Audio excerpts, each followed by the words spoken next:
Chapter 6. Back at the house, Mrs. Royal had made 3 pie crusts, and she smiled at the sheer number of berries.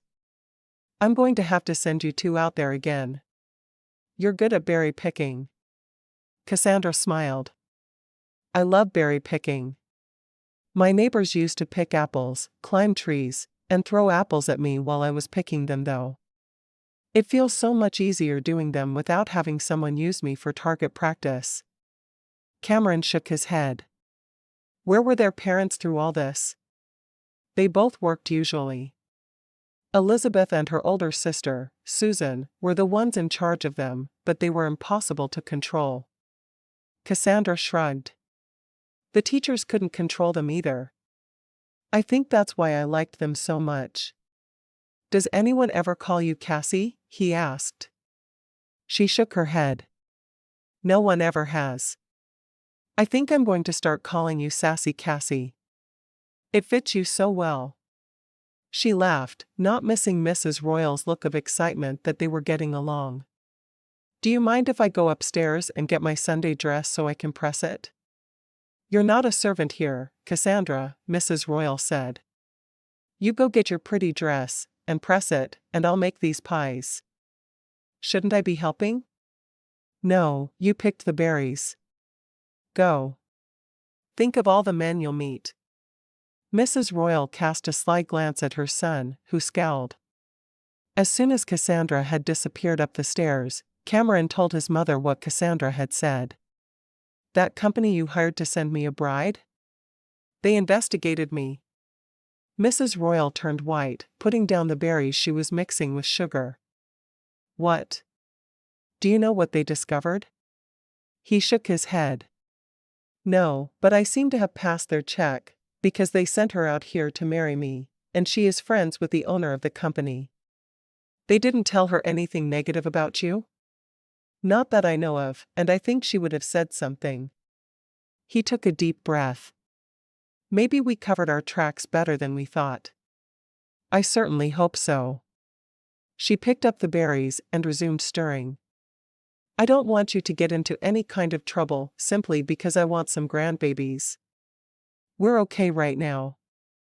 I'll see if the sheriff acts a little odd at the picnic today." He frowned. "Please do not run around introducing Cassandra to all the men there. She's agreed to let me and Wade both court her, and she'll make a decision between us on August 1st. I'm surprised she forgave you that easily." "Well, she did. Now if you'll just keep your nose out of things, I think we'll do well."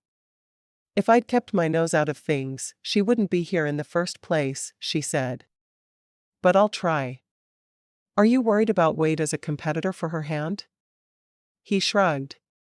"I know that Wade is probably more well-mannered than I am with her, but I can give her a much better life than he can. She seems smart enough that she'll take that into account." "I hope you're right. She's the perfect mother for my grandchildren." "She is." He looked at his mother. "How much longer until you have everything ready to go?" "A few hours. We'll have sandwiches here, and then we'll feast for supper with everything people bring to the potluck." "Sounds good. Bacon sandwiches?" The picnic started around 5 in the evening every year, and they would stay until the sun set and the fireworks were set off. There would be 3-legged races, sack races, tug-of-war, and many other games to keep them busy all day. It was one of his favorite holidays because of the way the town celebrated. Once it was time to leave, Cassandra walked down the stairs, a vision in a pale blue dress with her hair pulled back, but still tumbling down. "You're beautiful," he said without thinking. He wanted to court her, but he didn't know how to court a woman. The words just slipped out. Cassandra smiled. "Well, aren't you kind?" She went to the kitchen and helped Ma get the food carried out to the buggy. They put everything on the back seat and on the floor of the buggy in the back. Cameron helped her into the back seat, where she insisted upon sitting. It was only right that his mother sat in the front with him. As they drove the opposite way from where they'd come the day before, Cassandra craned her neck looking in every direction. It was such a beautiful valley they were in, and she wanted to live there forever. Perhaps she should claim her own homestead. As soon as the thought popped into her head, she stifled a giggle.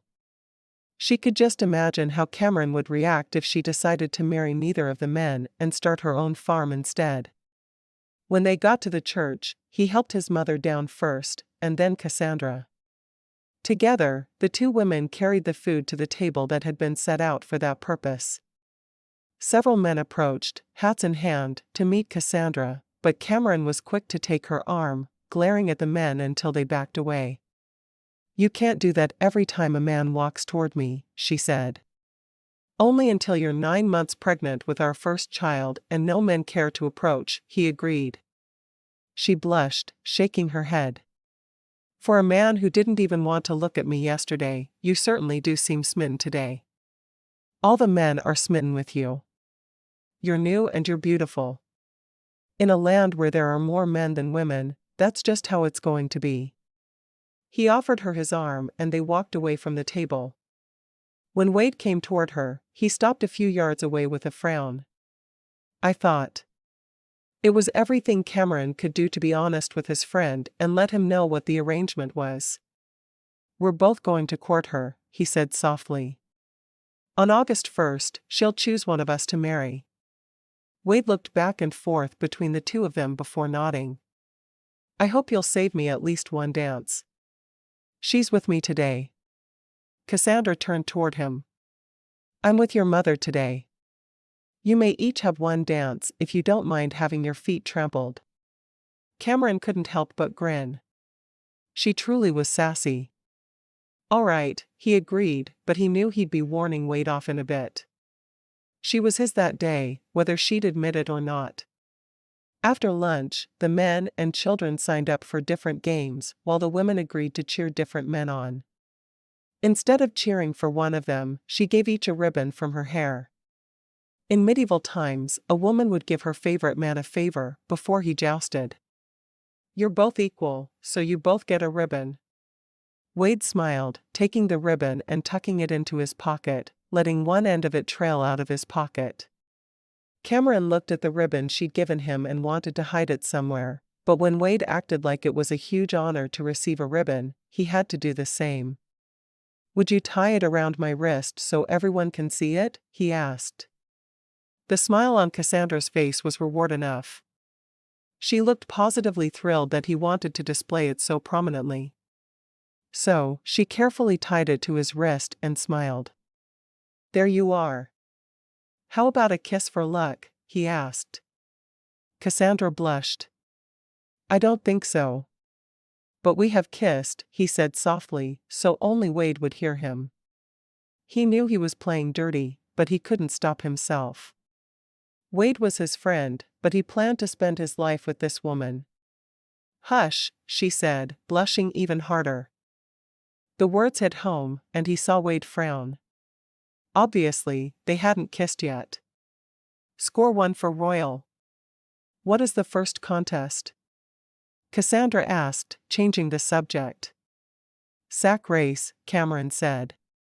"Should be fun." "I'll be cheering for you both," she said, refusing to let the man feel like he'd won. He was exasperating, but oh, did she want to be kissed by him again? As the men took their spots at the starting line, Cassandra took a spot at the finish line. She wanted to be there to cheer on whoever won. There were 6 other men in the race, and any of them could win of course, but her money was on Cameron. He was just someone she would expect to win everything. As she watched, she knew she was right. Wade was a close second, but at the end, he was edged out by Cameron. She cheered for both men right up until the end, but when Cameron won, she ran to him and hugged him in congratulations. As soon as she'd done so, she realized she'd made a mistake. All the other men would assume she was a loose woman if she was running around hugging. She returned to Mrs. Royal's side, and they watched the rest of the competitions together. "I may have gotten a little too excited." "You did," Mrs. Royal said, a twinkle in her eye. "But you could marry Cameron before we leave, and no one would think a thing." "That wouldn't be fair to Wade." "No, it wouldn't. But Wade wasn't the one responsible for bringing you here. Cassandra looked at Mrs. Royal. No, that was you. But I used Cameron's money, so it was really him. Laughing and shaking her head, Cassandra said, "You really do like to have things your own way, don't you?" "Of course, I do. Who doesn't?" After all the games, 3 men took their positions in a gazebo there on the church lawn. Each held a different instrument. There was a guitar, a harmonica, and a fiddle. As the music started, Cameron magically appeared in front of Cassandra, holding out a hand for her. "I missed having you cheer for me during the other competitions," he said softly.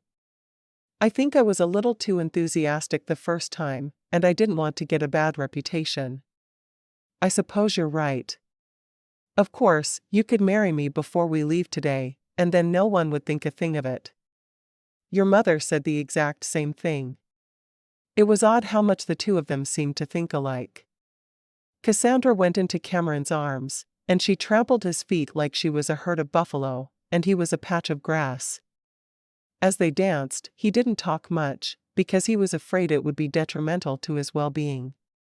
He supposed he shouldn't keep dancing with her, but having her in his arms, well, it was the best part of his favorite day of the whole year. After their dance, Wade came and took her hand for the second dance. As soon as he took her into his arms, Cassandra knew. She had no feelings for Wade.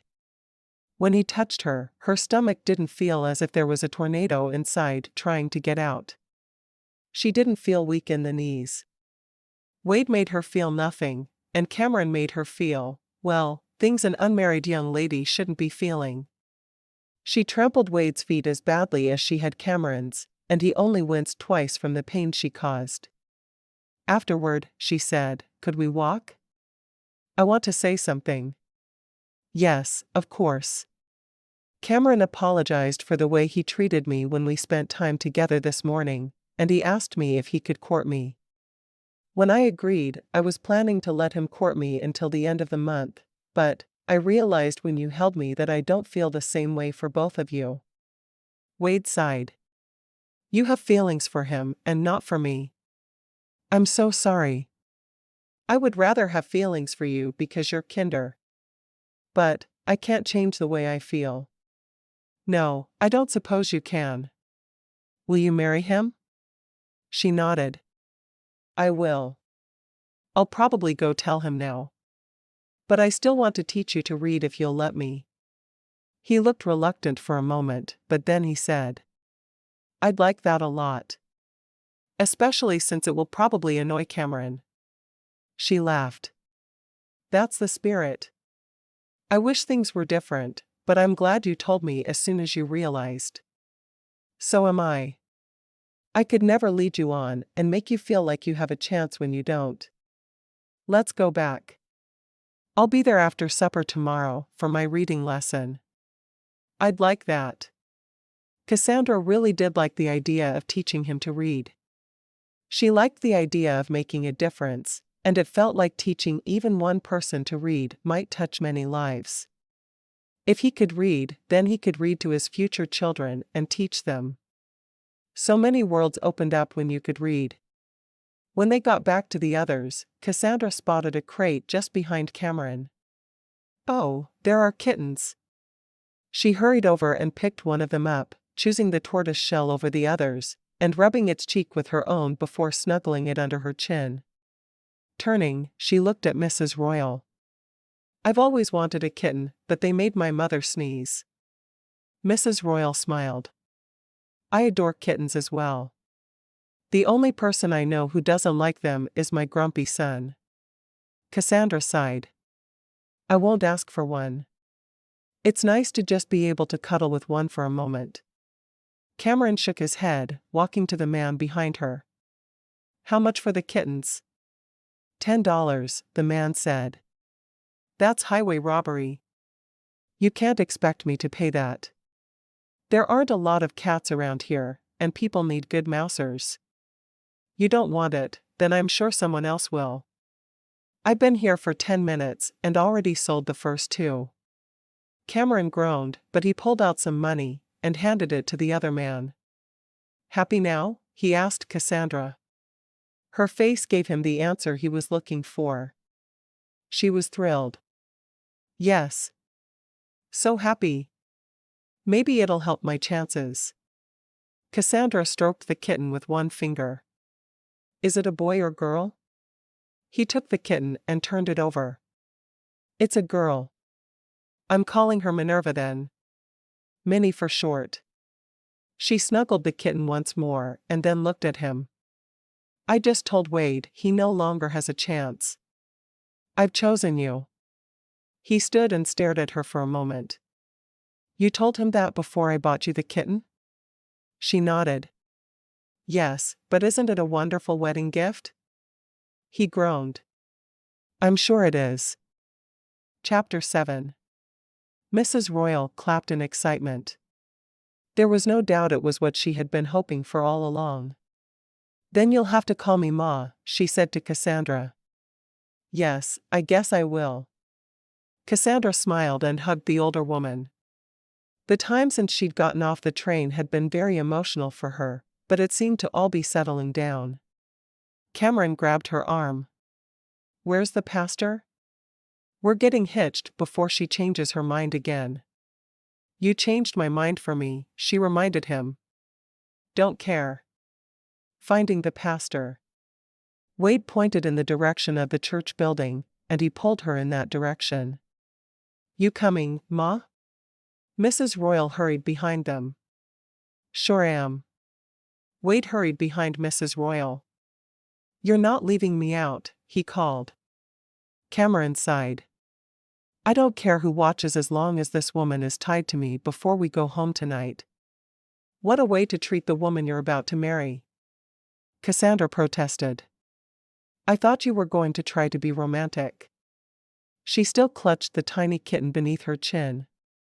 "Why would I need to be romantic when you already said you'd marry me?" he asked.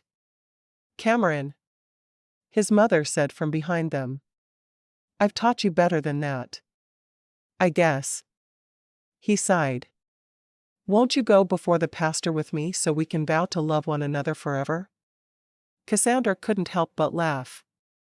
The man was a pain in her backside, but she really did like him. When they got to the pastor, Cameron quickly explained the situation. "You want to get married now?" the pastor asked. "In the middle of our dance?" "Yes." Cameron replied, wondering if there was something wrong with the pastor, that he didn't understand the situation. "I'd like to be married an hour ago." The pastor looked at the kitten Cassandra was holding. "I don't really allow animals in my church." Cassandra frowned. "I promise, I will hold her the entire time. Besides, look how sweet and docile she is. I never thought I'd see a bride holding a kitten instead of flowers." Finally, he shook his head and started the ceremony. "Dearly beloved." They responded appropriately throughout the ceremony, and the pastor finally pronounced them man and wife. It wasn't a minute too soon in Cameron's eyes. He caught Cassandra by the hips and pulled her against him, kissing her passionately. Cassandra rose on her toes, pressing her entire body to his, and kissed him back for all she was worth. She was excited about the next part of their marriage, the part that happened in the bedroom. No one who made her feel as good as Cameron did could hurt a woman. It wasn't possible. Finally, Mrs. Royal cleared her throat. "That's enough of that," she said, shaking her head. "I think I'm glad my room is on the ground floor, and you two will be upstairs." Cassandra knew she should blush, but it was normal behavior. She'd observed animals her entire life, and she knew every creature procreated somehow. There was nothing wrong with enjoying her husband's touch. For the rest of the day, they sat together, and then sat and watched the fireworks. He didn't ask her to dance again, and when she asked why, his response only amused her. "I think I need to be in one piece for the wedding night. I don't need to be trampled half to death." She giggled. "I told you I was a terrible dancer." "You were right," he said, shaking his head. "But I married you anyway." He smiled at her, trying not to let his mind run away with him. All he could think about was their wedding night, but if he thought about it too much, people would be able to tell by how tight his Levi's were. "I guess you did." His mother beamed at them, obviously thrilled her matchmaking had worked. "I knew the instant I saw her, you two would be happy together." "You hoped so," Cameron replied. "You'd have had a hard time explaining why a stranger was living in our house otherwise." Cassandra ignored them both as she watched the kitten gamboling around on the ground in front of them. She would whisk between them with a happy little skip to her walk, and then after a few minutes, she'd be tired, and she would climb Cassandra's skirt into her lap. Over and over, it happened. Little Minnie climbed into her lap and meowed loudly at her. "I don't have any food, baby. I'll get you something as soon as we're home." Mrs. Royal came to the rescue with some of the chicken that was left from supper. "There's only one more piece, but I saved it, thinking one of us might get hungry." "I think we found who's hungry." Cameron took the chicken from his mother and broke off small pieces of it, eating the breading himself. Cassandra fed the pieces to Minnie, and the kitten made suckling sounds as she ate the meat. "She's so precious." Cassandra looked at Cameron. "Thank you for giving me the most wonderful gift I've ever received." He smiled, feeling as if he'd done something good with her for a change. The kitten certainly did make her happy. "You're not planning to sleep with that thing, are you?" She looked at him in horror. "Of course, I am. She's my baby." Mrs. Royal peeked at Cassandra around her son. "I want a two-legged baby before too terribly long." Cassandra laughed. "I really don't think that's going to be a problem." After the fireworks show, which was much smaller than the ones back in Beckham, but so much more special to her, they left the church in the buggy. Once again, Cassandra sat in the back, but this time she had the kitten nestled happily under her chin. She realized the kitten made her feelings for Cameron turn from something just physical to something more, well, something more. She felt very appreciative of the small gift, and she knew she would have so much love to give little Minnie. They went into the house, and Cameron sighed when she took her baby up the stairs and showed her his bedroom. "I don't want to sleep with a cat," he said. "Well, she's going to be afraid since she's away from her brothers and sisters and her mama." "No, she really needs me." She set the kitten on the floor, and immediately felt her skirt being climbed. Whether he protested or not, she was sleeping with the kitten. If it meant not sleeping with him, so be it. "Where will it defecate?" he asked, trying to be practical. Cassandra frowned. "I'll leave the window open. There's a tree just outside she can climb down." "I really don't like that idea," he said, looking at the kitten like he was sure he'd lost his mind for purchasing it. "You're grumpy," she said, carefully reaching through the window and putting the kitten in the tree so she could explore. Minnie climbed from branch to branch, but then she jumped back into the windowsill, letting out a loud meow. There was no question who she wanted to hold her. "You know it's our wedding night, right?" Cassandra nodded. "I do. And I plan to fully participate as soon as I get Minnie to fall asleep." "You're going to make me wait until she's asleep?" Cameron had always heard that a man had to be long-suffering, but he hadn't expected it to start on his wedding night. "I can't ignore her simply because you want to have relations with me. Let's get her settled in." She was fully aware that most women wouldn't mention relations to their new husband, but she just didn't care. Why would she tiptoe around the subject? She hurried to the room she'd slept in the night before, pulling a drawer from the chest of drawers, and taking the quilt from the bed. She tucked the quilt into the drawer, and then carried the whole thing into the bedroom she would share with Cameron. There we go. A perfect kitten bed. He looked at the bed, and then he looked at his new wife, who was living up to the nickname Sassy Cassie. "I think you've lost your mind." "Well, of course I have. What sane woman would travel across the country to marry a stranger?" she asked, sitting on the floor beside the makeshift cat bed. Minnie let out another loud meow and climbed out of the drawer and straight to Cassandra. I think she misses her family, Cassandra said softly, carefully stroking the kitten's nose. I should keep holding her. Cameron sat down on the side of the bed and stared at her helplessly.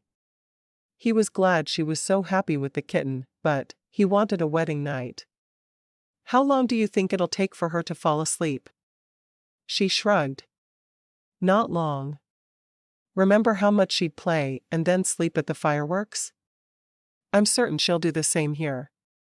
The kitten meowed contentedly and slowly fell asleep.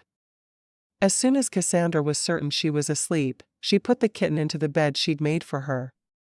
The kitten started kneading the quilt, and she began suckling at it. She's too young to be away from her mama. Her heart went out to the tiny creature. And I'm getting older by the second as I wait for my bride to remove her clothes. Cameron tried to keep the exasperation out of his voice, but she was spending too much time with the kitten for his comfort. Cassandra laughed. No problem. Without another word, she began unbuttoning her dress at the back, not worried at all about being nude in front of her husband for the first time. She knew that he was interested in her sexually, and there was nothing to keep her from doing as she wanted with him. In seconds, she stood in front of him in nothing but moonlight, and he swallowed hard. The woman was, well, she was the most beautiful woman he'd ever met, and he needed her. Soon. He stood and kissed her, a deep, passionate kiss that he hoped would put her in the mood for exactly what he had in mind. When she returned the kiss and began to remove his clothes, he was startled, but he certainly didn't want her to stop. When they both stood in all their glory, looking into each other's eyes, she moved closer to him, wanting to feel his bare skin against her own. I like how you feel against me, she said. You're killing me. Am I doing something wrong? She asked, surprised. Nothing wrong at all. I just didn't expect you to be so eager. She laughed. I was raised on a farm. I know all about how babies are made, and I love the idea of becoming one with you. Your touch makes me feel so much. He sat down on the foot of the bed and pulled her down with him. Is that so? It is. She picked up his hand and put it on her bare breast, trying to urge him to get on with things. She didn't want to wait any longer than she already had.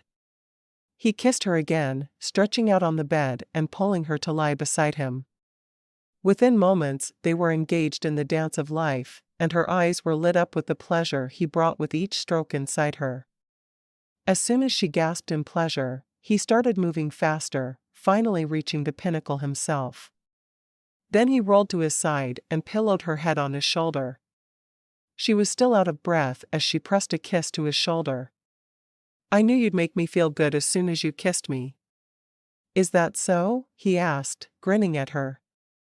A strange sound came from the foot of the bed, and she looked up. There in the moonlight, Minnie was walking straight toward Cassandra. She settled on her chest and made another little sucking sound and went right back to sleep. I am in love. He stared at her, his eyes widening. You are? It was what he wanted, but he certainly hadn't expected it to happen so quickly. How could I not be? She's so perfect. Stroking the sleeping kitten with one finger, she smiled at her new husband. Thank you again for my precious gift. Thanks for mine, he said. He was strangely let down. She loved the kitten, but she hadn't said the words to him. Maybe it was easier to love a kitten than it was a surly rancher. Asterisk asterisk. Cameron hadn't been asleep long when he felt something tugging at his hair. His wife was sleeping snuggled against him, and when he reached up, he found the kitten nibbling on the ends of his hair. What are you doing, you little monster? He asked. The kitten meowed loudly at him. I don't speak cat. Cassandra opened her eyes a tiny bit. She's hungry.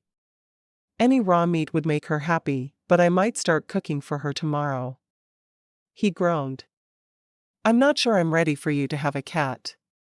Too late, she whispered, rolling over and closing her eyes again. Minnie jumped to his chest and yelled in his face. Are you kidding me? You're tiny, so you should be no trouble. She'd be fine if you fed her. She lay there in the darkness, waiting to see how he'd react to the sweet kitten. Why isn't she yelling at you for food? He asked grumpily as he reached for his pants and pulled them on. She knows I need my beauty sleep, Cassandra mumbled. Her eyes were closed, but she was very tuned into what he was doing. Fine, you little wretch. He got to his feet and scooped the kitten up in one strong hand, snuggling her under his chin as he'd seen Cassandra do. You're more trouble than you're worth, you know. Cassandra waited until the door closed behind him before she giggled a little. He was a good man if he was so gentle with one of God's tiny creatures. She heard him clomping around downstairs, and then she heard him step outside. His voice carried through the open window. You need to deal with your needs while we're out here, he said. I'm not going to wake up with cat poop on my floor. Then it was. Well, you did good. I'm impressed. You even buried that mess you made. Then she heard him shout. Ow. Your claws are sharp, you little monster. Cassandra giggled again. The kitten must have climbed him the same way she'd been climbing Cassandra all day. She found it endearing, but she had a feeling Cameron wasn't going to be quite as happy with the creature's silly habits. She heard feet stomping up the stairs again, and Cameron walked into the room. She heard a rustling sound, and she knew he was putting the kitten in the bed she'd made for her. Hearing him undress in the dark, she smiled. His body had made her awfully happy earlier, and she hoped they could repeat what they'd done often. The bed dipped, and he settled in beside her, his arm reaching for her to pull her back against him. The sound of the kitten climbing the bed again made her giggle, and he groaned. She's a menace. But she's such a cute little menace. Minnie came back to them, and she settled on Cameron's chest this time. She likes you. Great. Just what I always wanted. He stroked the kitten's head and listened to it grumble at him again. She was going to take some getting used to. Chapter 8. Cassandra didn't find it as funny when the kitten was batting her hair around before sunup the following morning. Thankfully, she was an early riser. She walked to the room she'd slept in her first night and put on a day dress. Cameron had told her his mother rarely came upstairs because her knees pained her, so she didn't mind walking around with nothing on. After dressing, she walked toward the stairs, looking behind her every few steps to make sure Minnie was following. In the kitchen, she saw Mrs. Royal standing at the stove cooking breakfast. Would you scramble a few extra eggs for Minnie? Of course, I will. That kitten sure does like you. Cassandra glanced down at the tiny creature and smiled. I like her too. I'm going to go and milk the cows and gather eggs. I'll be back in a few minutes. Minnie followed her to the barn, and she found a small dish to put milk into for the kitten. Cassandra had no idea what the dish had been used for, but she didn't care, and she had a feeling Minnie wouldn't care either. She squeezed one of the teats, getting just enough milk to fill the bowl, and put it on the ground. The kitten sniffed at it, and then she lapped it up, while Cassandra milked the cow. The kitten followed her to the hen's enclosure and watched as she gathered the eggs. After a moment, she seemed to realize she was missing out on some sort of fun, and she chased one of the chickens. Minnie wasn't terribly impressed when the chicken pecked her face, but Cassandra shook her head. She had been around animals enough that she knew kittens would learn from their mistakes. Sure enough, Minnie didn't stay with the chickens and followed her back to the house. Cassandra set the milk on the table and the eggs on the counter beside the stove. What can I do to help? You've already done what I need help with. Later you can work on the garden while I do some sewing. I'm going to start on that split skirt today, Mrs. Royal said. Thank you. She would be thrilled to wear the unfashionable item of clothing. It would be perfect for her when she was gardening. I'm happy to do it. I hope you know how excited I am to have you as a daughter. I feel the same way. I won't miss my own mother so much if I have you here with me. And I'll help with anything. Boss me around as if you gave birth to me, and then I'll feel right at home. Cameron reached the bottom of the stairs in time to hear her last sentence. I sure hope my mother didn't give birth to you, given what we did in my bed last night. I think it's our bed now, Cassandra said. She refused to be embarrassed about making love with her husband. He laughed. Does nothing ever embarrass you? She shrugged. I'm not sure. I'll let you know if I think of something. She walked to her husband and hugged him, giving him a light kiss on the lips. Good morning. Good morning. He stood with his arms around her for a moment, and then looked down. Ouch. Sure enough, Minnie was climbing his legs as if he was a tree. He grabbed her in one hand and held her in front of his eyes, letting her dangle in the air. You are going to start behaving, little missy. I'm not putting up with you hurting me or anyone else. Minnie's reaction wasn't a surprise. She opened her mouth and yelled into Cameron's face, letting him know that she didn't care what he thought. He sighed and set her back on the floor. Thankfully, his mother had put a small saucer of eggs on the floor, and Minnie was eating them happily. While they were eating, Minnie climbed Cassandra's skirt and poked her head up onto the table from her lap. She tried to move toward Cassandra's eggs, but Cassandra tapped her on the nose and said, "No," firmly. Minnie yelled back, but she settled on Cassandra's lap instead of continuing to try for the eggs. I think she's going to have a difficult time settling in, Mrs. Royal said, looking over at Cassandra. Who can blame her? All her brothers and sisters are gone. I feel bad for her. I don't, Cameron said. I hope she doesn't cause too much mischief while I'm gone today. I can handle it, Cassandra said, smiling down at the kitten sleeping in her lap. I hope so. Cameron didn't look convinced, but she refused to be bothered. The kitten could run and play while she worked in the garden. What could go wrong? An hour later, she knew the answer to her question. Everything could go wrong.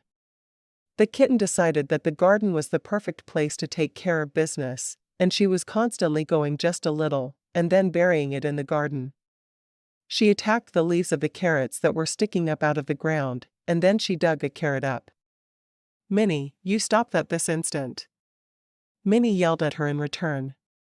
That's it.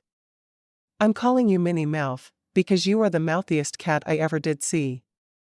Cassandra shook her head, pulling the kitten out of the garden for the 20th time that day, and it wasn't even 9 in the morning yet. After fixing the damage the kitten had done, Cassandra stuck her head into the house. I'm going to go pick berries again. Cameron was so happy to eat those pies yesterday. Cameron will soon be begging for more pies, and the berries will be gone. We'll have to can some pie filling and some jams. That might keep his sweet tooth happy for a little while. I'll go every day until the berries are gone. By the time those berries are gone for the season, we'll be able to pick choke cherries and huckleberries.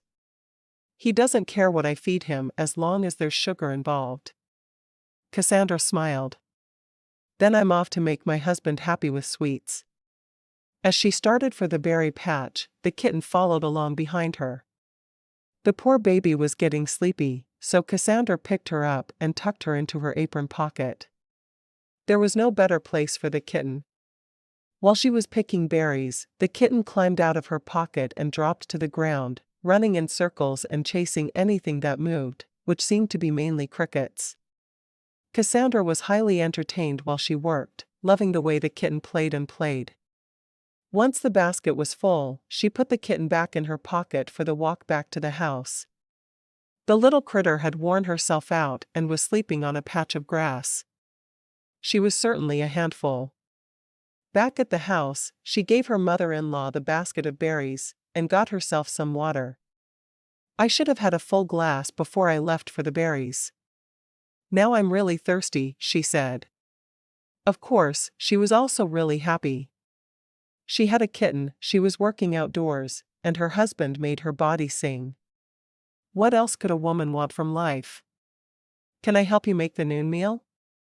Cassandra asked. No, you may not. You are to sit at the table and tell me about the children you cared for before you came here. Oh, that's a sad story, Cassandra said. The mother believed that for a child to be truly intelligent, which is what she wanted for her boys, they must spend all their time in scholarly pursuits. I was to play games with them that made them think. They were to read, or I was to read to them. No out of doors were allowed.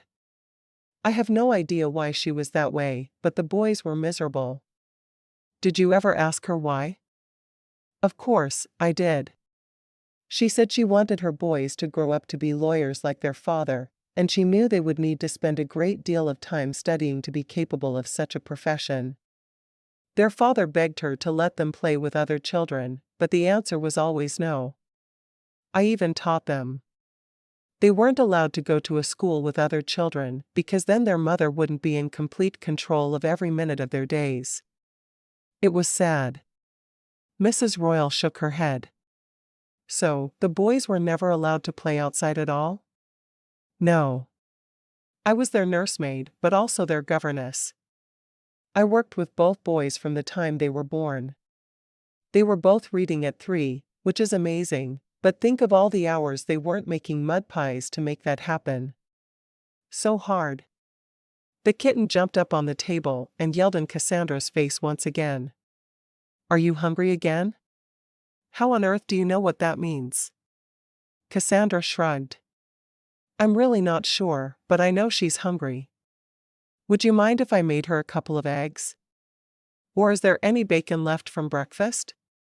There's a little bacon. I was going to use it for sandwiches for lunch, but you can take some of it. We'll still have enough to feed the 3 of us. Where is it? Cassandra asked, getting to her feet. In the oven, staying a little warm. I like to do a light meal for our midday meal, and then I fix something heavier at night. It works better for us.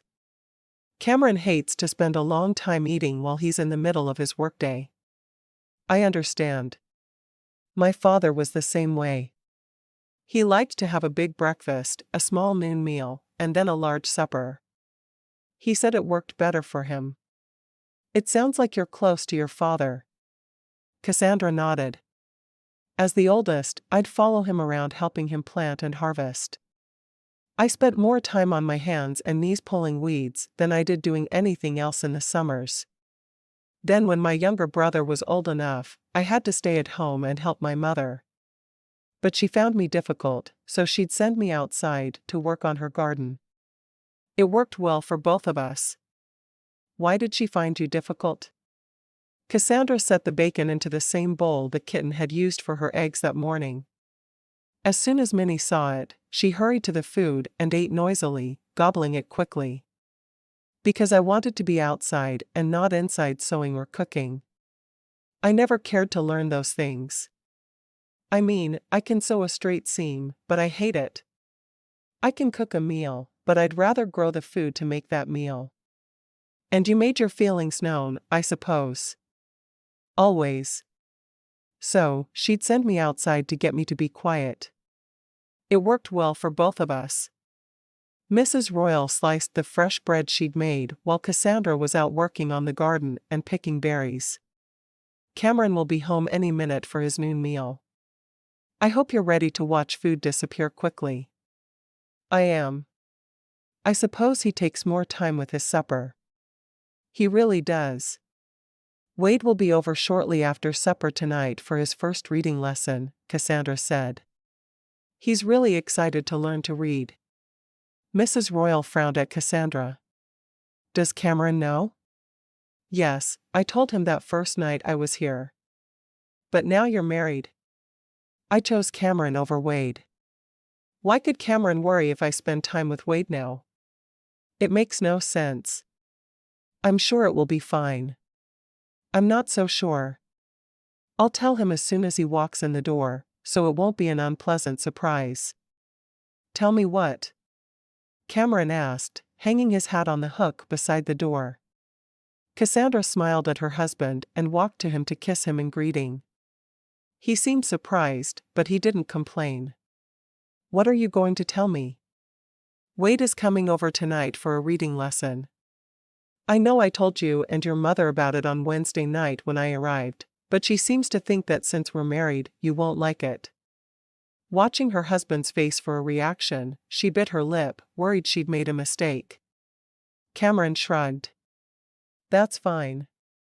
I don't want you spending time alone with him or anything, but I don't mind you teaching him to read."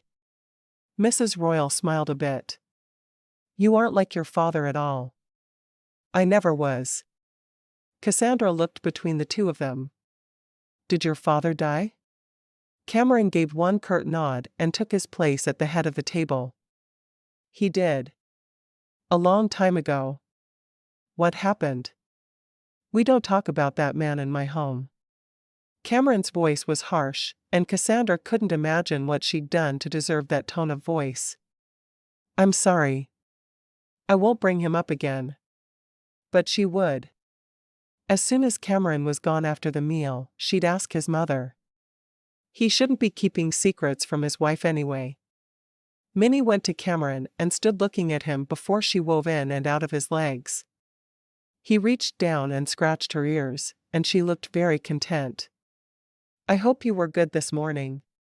She tried, was all Cassandra would say. Truthfully, who was to say what was good behavior for a cat? After Mrs. Royal was seated, Cameron said a quick prayer and then he took the 3 sandwiches on his plate and ate them faster than Cassandra had ever seen anyone eat. She was a little surprised by the sheer speed. "What if he chokes?" Cassandra asked his mother. "He never has," Mrs. Royal whispered back. Cameron swallowed the huge bite of food in his mouth. "Don't talk about me as if I'm not here."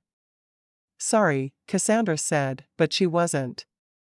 He had displayed strange behavior, so she could talk about him as if it was strange, couldn't she? A minute later, he wiped his mouth on a napkin, drank down a large glass of water, and Mrs. Royal jumped up to refill an empty jar that he'd set on the counter. She filled it with water and handed it to him. "Have a good day, son." "You too." And with that, he was gone. Cassandra glanced at her sandwich and saw that only 1 bite was gone. And he'd eaten 3 in the same period of time. Her husband had the manners of a dog, but she'd keep him around anyway. Chapter 9. That evening, when Wade came over to learn, Cameron and Mrs. Royal stepped outside to talk. Though Cassandra couldn't hear them over the lesson she was giving, she knew they were talking about something serious. They were hiding something from her, and she had no idea what it was. She concentrated on her lesson, though, and by the time Wade left, he knew the names and sounds of all the vowels. It was a huge accomplishment for him. "You did great. I think you should come back Monday evening." She had to figure out what was going on before she could concentrate on teaching him. He nodded. "I was going to suggest the same thing. School Monday through Friday and then off on the weekends." "Exactly." She smiled. "Thanks for being understanding about me marrying Cameron. I know it was strange how it all happened. Once I saw him kiss you at your wedding, I knew you made the right choice." He sighed. "But once I can read and write, I want the address for the matchmaker who sent you out here. I need to be able to find a bride as well." "I'd love to provide it," she said, smiling at him. She was glad he didn't hold it against her that she hadn't chosen him. It just hadn't been right. As he left, Cameron and Mrs. Royal came inside. After studying them for a minute, Cassandra decided that it was time to just ask outright. "I know you're hiding something from me. I just need to know what it is." Cameron and his mother looked at one another, but he gave a little shake of his head. "Maybe we'll tell you someday." Cassandra was surprised at just how much his words hurt her. She thought they were beyond secrets now that they were married. "I hate that you won't tell me." She had no idea what to say to him to convince him that as husband and wife there should be no secrets between them. At that minute, little Minnie Mouth climbed her skirt and all the way up the bodice of her dress, yelling in her face once she was high enough to do so. "I guess I need to feed the baby. I know kittens nurse every 3 hours, but I thought when they were older, they could go longer between meals." Minnie let out another loud meow, and Cassandra shook her head. "Did we save a little bit of the meat from supper?" Mrs. Royal nodded. "I put some on a plate in the oven. Whenever she gets hungry, give her a bit. It's the only way we're going to keep that one satisfied. She certainly does make her opinions known, doesn't she?" Cassandra took the kitten to the bowl that had become hers and put a bit of the meat from the oven into it. "Happy now?" Minnie began eating her food greedily, gobbling it down as if she expected another animal to come along and take it from her. Cassandra turned back to Cameron and his mother, who both stood watching her. "I guess no one is going to tell me anything. I'll go milk the cows." Cameron held up a hand. "I'll do it." "Fine." She wasn't going to argue with him. She was too angry, and she knew she'd say something harsh. Mrs. Royal smiled at Cassandra as soon as Cameron was out the door. "It's not my secret to share," she said, "or I'd tell you." Cassandra nodded. "I wish you could, but I guess Cameron will tell me as soon as he trusts me. If he ever trusts me, that is." She saw that Minnie had finished eating and she took her outside to the side of the house opposite the garden. "You can do your business here." Minnie immediately trotted toward the garden with Cassandra right behind her. "Get back here." Cameron walked toward the house with a bucket of milk in his hand. "Trouble with little Miss Mouthy?" "I'm calling her Minnie Mouth from now on. And she thinks the garden is the perfect place for her outhouse. I don't know how to convince her that the other side of the house is better. I don't think you're going to be able to reason with a cat. Sorry." And he went inside, leaving Cassandra to pick up the kitten and follow him.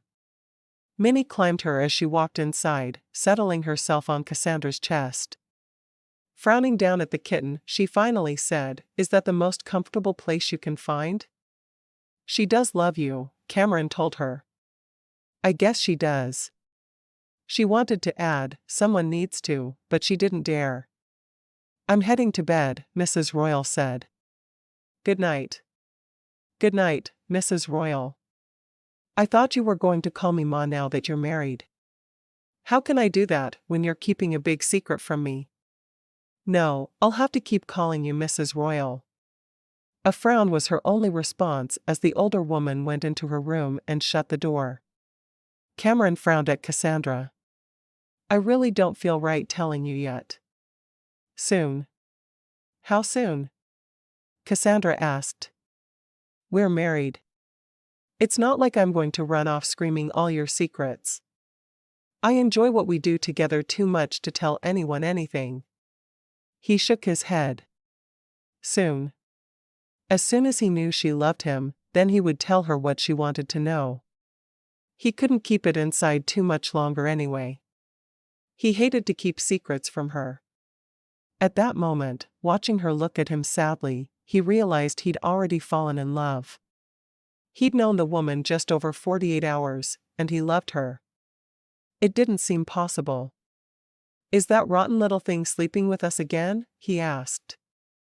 She smiled. "She's sleeping with me. If you want to sleep with me, then she's sleeping with us." Sassy Cassie. "You are really a woman with your own mind, aren't you? Would you have me any other way?"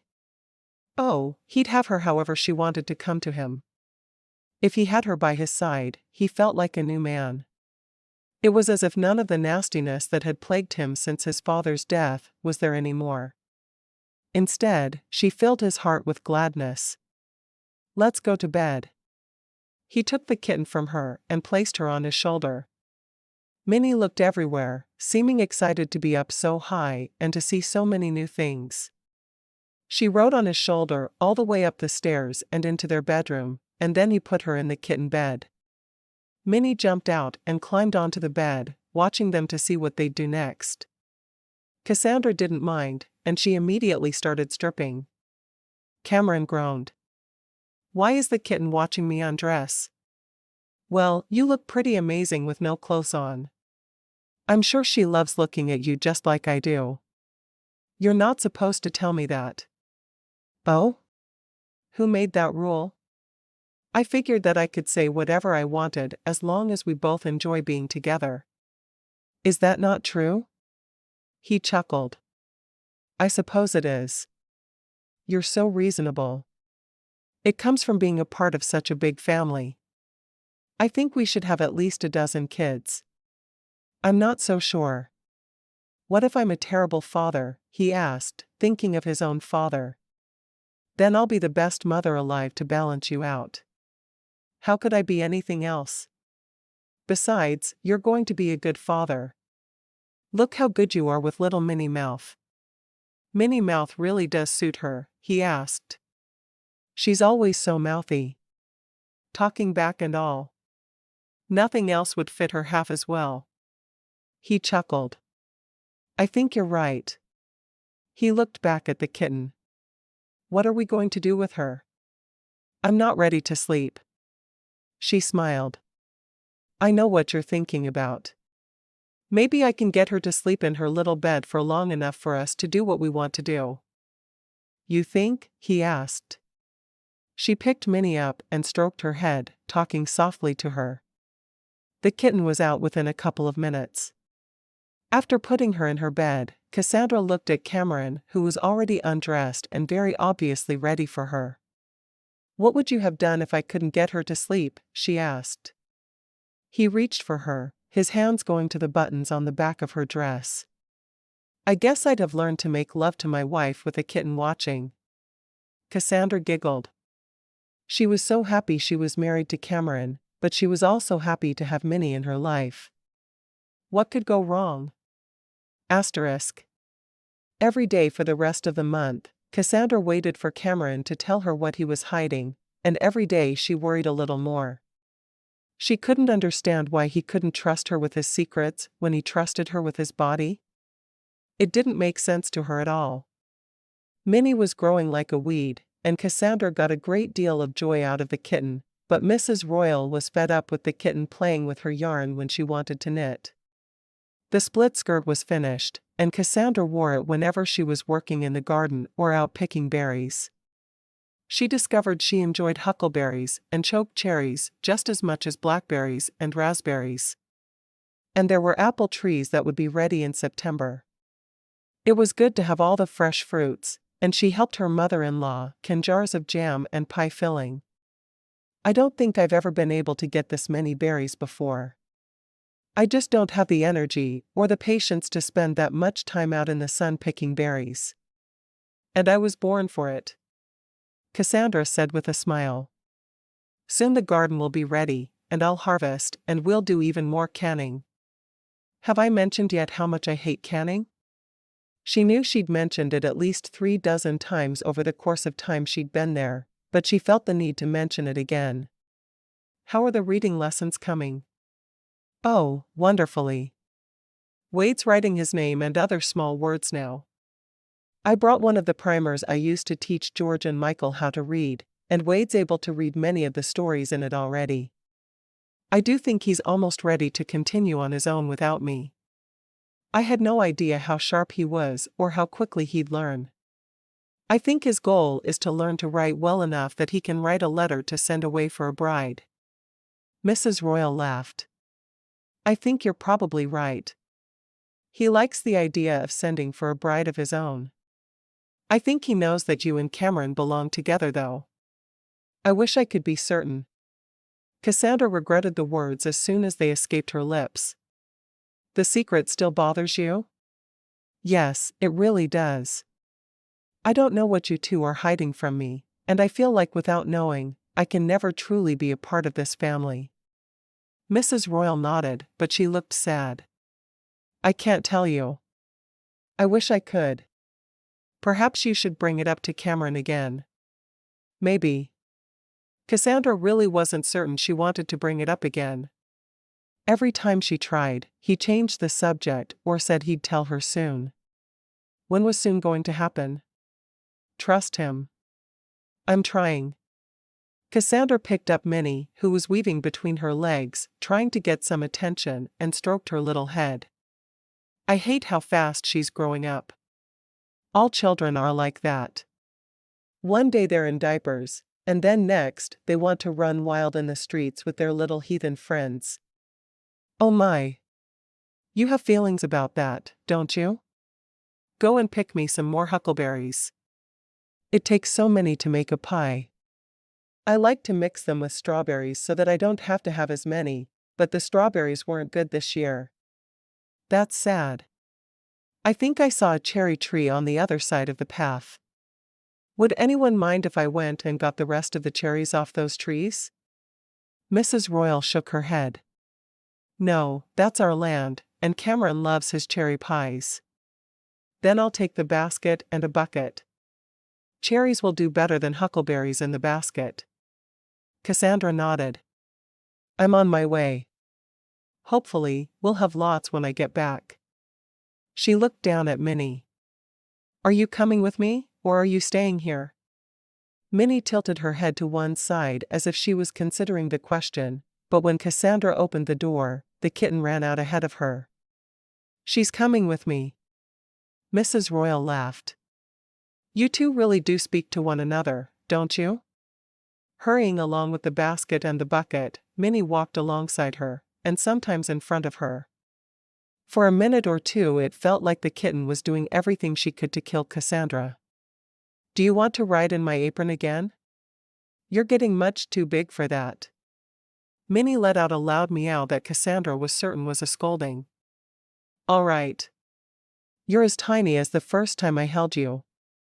Cassandra set down the bucket and picked up Minnie, tucking her in her apron.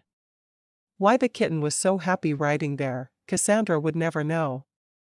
When they reached the cherry tree, Cassandra put the kitten back on the ground and let her play as she picked the cherries.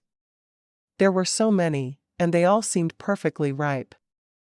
Her basket was soon full, so she tucked Minnie away and headed to the huckleberry bushes she'd seen. As much as Cassandra enjoyed harvesting fruit, she hated picking huckleberries. The tiny little berries were not big enough that you felt like you were doing anything when you picked them. It took so many to make anything. When her bucket was half full, she decided it was enough for the day, and she walked back toward the house. The walk was further than the blackberries and raspberries were, but it wasn't too far from the house. She stopped outside the door to put Minnie down, and then put her hand on the doorknob to open it. She could hear loud voices coming from inside the house. Cameron, if you don't tell her soon, I'm afraid you're going to lose her. I wanted her to tell me she loved me before I told her what happened. I don't want her to leave. I know you don't. Mrs. Royal's voice was soothing. But I think that's what will happen if you don't tell her. Cassandra couldn't wait another minute. She opened the door and looked at Cameron. I've loved you since our wedding night, when you got up to take Minnie downstairs for food. How could you doubt that? Mrs. Royal looked between the two of them. I'm going for a walk, and I think this time Minnie is going with me. She stooped down to pick up the cat and carried her out the door, closing it firmly behind her. Chapter 10. Cassandra and Cameron stood in silence for more than a minute, both of them waiting for the other person to speak. You heard us talking, Cameron finally said. Cassandra nodded. You weren't being quiet. I told myself that I wouldn't tell you I loved you until I knew your secret. I didn't think you could love me if you didn't trust me. He sighed, taking her hand, and leading her into the parlor. I do love you, my sassy Cassie. Of course, I do. Why would I have married you otherwise? Because you wanted me to warm your bed, and you wanted a kitten sleeping on you, of course. He sat down on the sofa and shook his head. He was glad she was finding humor in the situation, because what he had to tell her was grim. I don't want you to think less of me when you hear this. She shook her head. How could I? You don't know what I'm about to say to you. How could you not? He took a deep breath, fighting down the fear that was overwhelming him. Admitting this to anyone but his mother, well, it took more courage than he felt he had at times. I killed my father. Her jaw dropped, and she looked into his eyes, knowing the man she had come to love so much, who was so gentle with her, would never kill anyone without reason. I'm so sorry you had to do that. He blinked a few times. How do you know I had to? Her faith in him was astounding, and he knew he didn't deserve one lick of it. Because you're not a man who kills. Even when you and Wade were competing for my hand, neither of you were unkind to the other. It was very amicable. I cannot imagine you killing anyone without it being an accident or a very good reason. Reaching for her, he pulled her into his arms and just held her for a moment. Thank you for believing in me, even after hearing that. Of course, she said. Tell me what happened. She was curious, but she had a feeling they would never speak of this again. It was obviously too difficult for him to talk about. I had just started attending King's College right there in Manhattan where I'd grown up. He took another deep breath. My father had always been unkind to my mother. Her parents arranged their match with his parents, and they just didn't get along well. He drank a lot, and he'd taken to hitting her in my last few years before I graduated school. At least that's when I found out about it. She put her hand on his thigh to comfort him, and he carefully removed it. If you want to hear the rest of this story, your hand needs to be elsewhere. She laughed softly. Sorry about that. Oh, trust me. I like it. He rubbed the back of his neck. I was just finishing up my first semester, and I'd gone home for the Christmas break. I was staying in the dorms at the university because it was easier than watching my father yell at my mother. I should never have left her there alone with just him and the servants. He rubbed a hand over his face, seeming terribly upset to her. Go on. When I got home, I followed the sound of his voice into the parlor, and I saw my mother standing up to him. She told him he wouldn't ever speak to her that way again.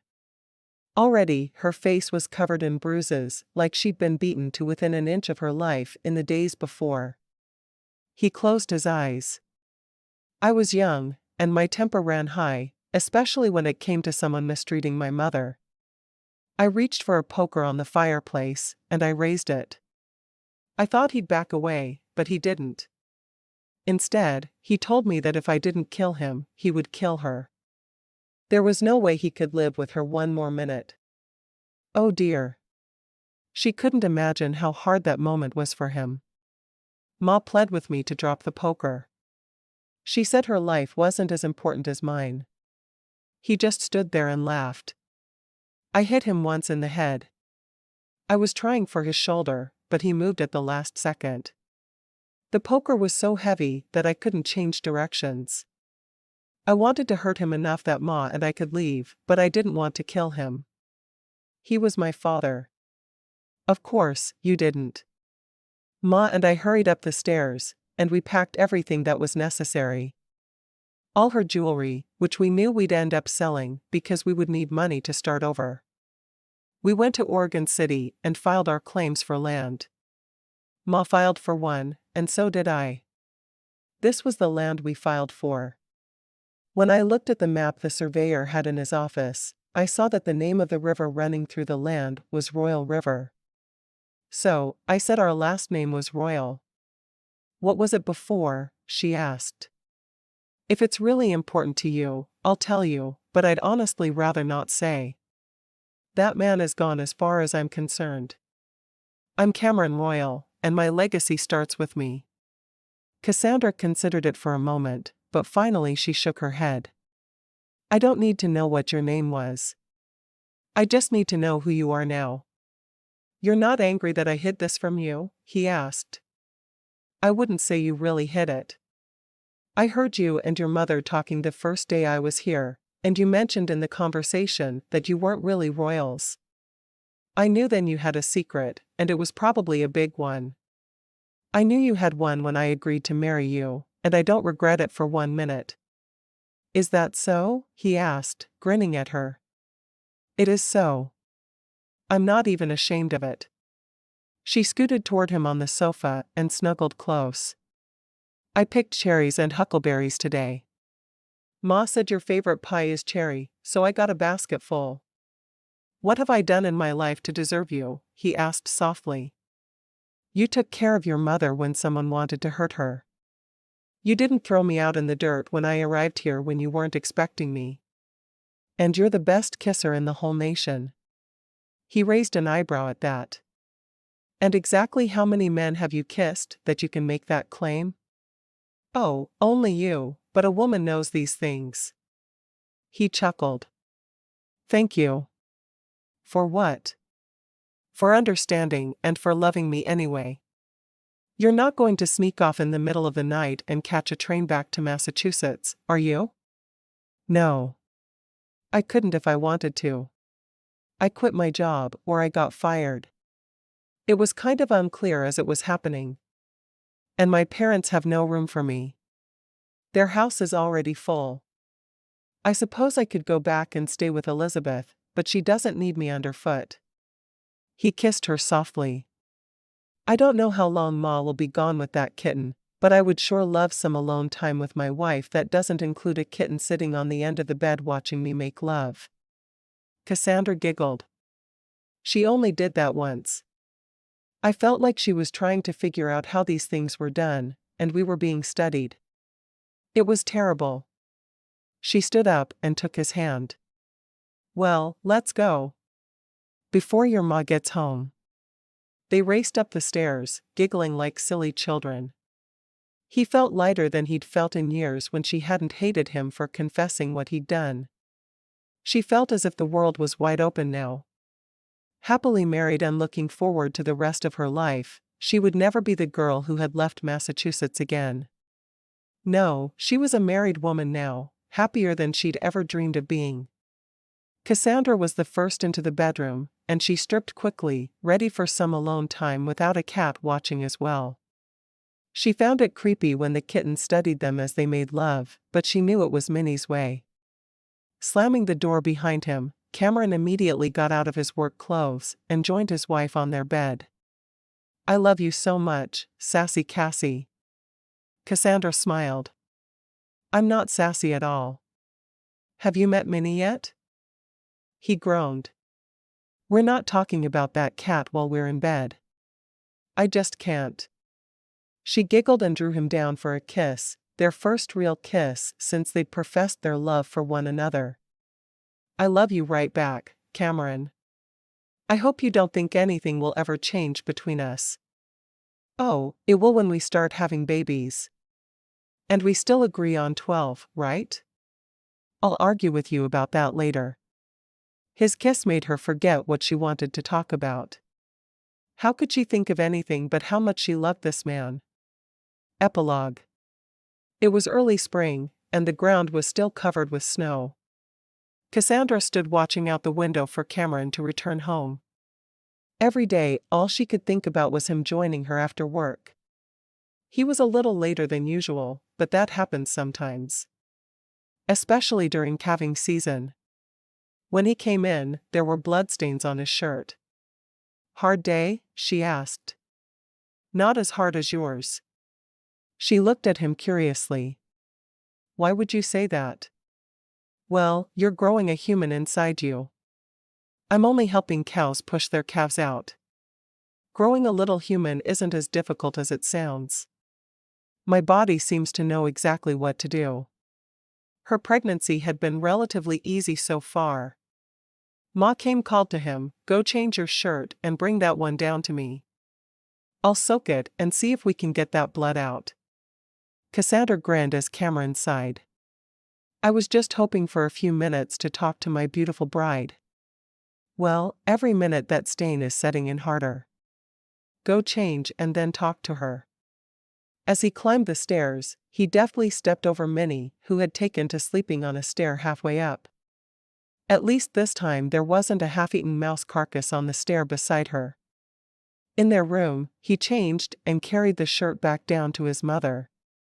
It was a work shirt, and he'd wear it for calving year after year, so he had no idea why she was making a fuss over it. Back downstairs, he moved to the table. "How are you feeling?" he asked, obviously worried about Cassandra. "I'm fine." "Oh. I almost forgot to tell you. Wade dropped off a letter to the matchmaker who sent me here. He wants me to proofread it so he can copy it back over and then send it. I told him no one would mind if there were a few misspelled words, but he didn't want his future bride to know he was illiterate just a year ago." Cameron nodded. "Sounds like Wade. Now that he has his own spread, I rarely see him." "I know. We need to have him over for supper soon, and I can't wait to meet the girl who travels out to be his wife." "Sounds like you're looking to make a new friend." Cassandra shrugged. "I'm always looking to make new friends, though I love spending time with Ma. I can't wait for you to make friends, because then I get alone time with my grandbaby." "Maybe you should spend a month in Massachusetts," Ma said, grinning at her. "If I didn't think you were joking, my feelings would be hurt. That baby is going to need me to eat, so you can't get rid of me that easily." "Very true." Ma went back to her baking. "Just used our last jar of pie filling. We need there to be a good crop of berries this year. Just think, in another year there will be a baby crawling around and getting into everything. And he'll be fighting his daddy for that jam." Cameron reached out and squeezed Cassandra's hand. "It won't be very long at all before the baby comes. I still think we should call him Myron." "I hate that name," Cassandra said. "I want to name her Elizabeth, after the woman who got us together." "I think we'd have to name her Miriam then," Cameron responded. Ma turned from the counter where she was removing a pie from the oven. "I approve of that name. I keep telling you both, this baby is a boy," Cameron insisted. Cassandra shrugged.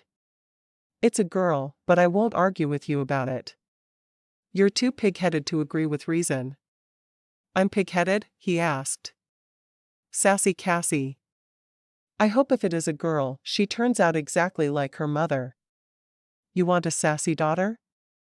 "Just like her mama." Cameron kissed her softly. "Then she'll be perfect."